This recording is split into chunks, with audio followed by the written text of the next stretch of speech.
ध्यान दो। Future perfect tense, जिसको हिंदी में बोलते हैं सेकंड लास्ट।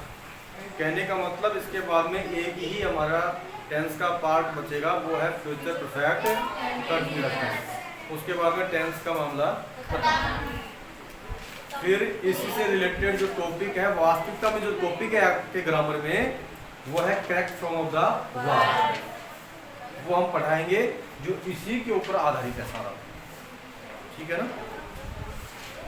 तो जो विद्यार्थी लेट आए हैं तो वो पुराने विद्यार्थियों से पूछ लेंगे कितने पेज भरे हैं टेंस के टॉपिक में, तो वो पेज छोड़ करके आगे से आपको राइट करना है और ये आपको लिखना होगा, ठीक है ना।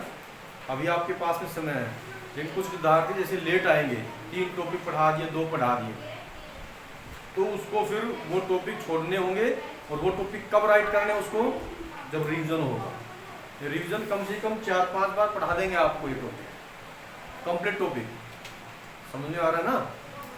अगर आपको लगता है कि मुझे अभी राइट नहीं करना है, मैं तो रिवीजन में ही लिखूंगा, तो आप लिख सकते हो।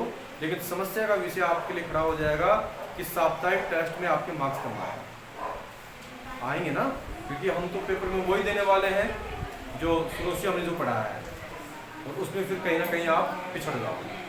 इसलिए बेहतर ये रहेगा कि आपको ज़्यादा लिखवाया नहीं है, शायद 10 या 12 पेज होंगे, वो पेज आप राइट कर लो, ठीक है। तो पहला हमारा है पार्ट पॉजिटिव सेंटेंस, जिसको हिंदी में बोलते हैं सकारात्मक वाक्य। इसकी पहचान है कि जिन हिंदी वाक्यों के अंत में चुका होगा, चुकी होगी, चुके होंगे, लिया होगा, दिया होगा, ली होगी, दी होगी आदि शब्द हो तो वह फ्यूचर परफेक्ट टेंस कहलाता है।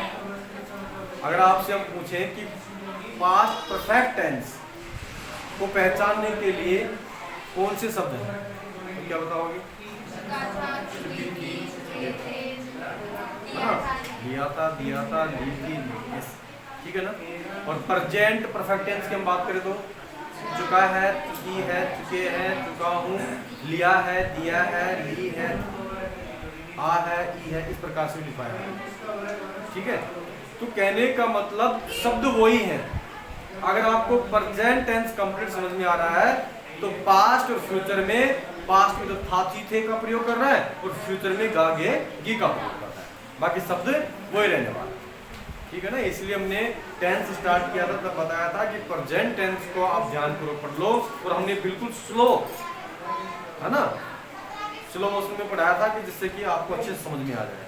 और ये थोड़ा सा फास्टली वाला होता है, लेकिन इतना भी फास्ट नहीं है जितना कि आपको समझ में ना आए, ठीक है ना। रूल नंबर 1 है कि टेंस के सेंटेंस में हेल्पिंग वर्ब यानी सहायक क्रिया शैल है और विल है का प्रयोग किया जाता है। आपने प्रेजेंट परफेक्ट टेंस पढ़ा था, तो उसमें हेल्पिंग वर्ब कौन सी थी? हैज और हैव, जी ना। यहाँ पे केवल हैव ही आया है।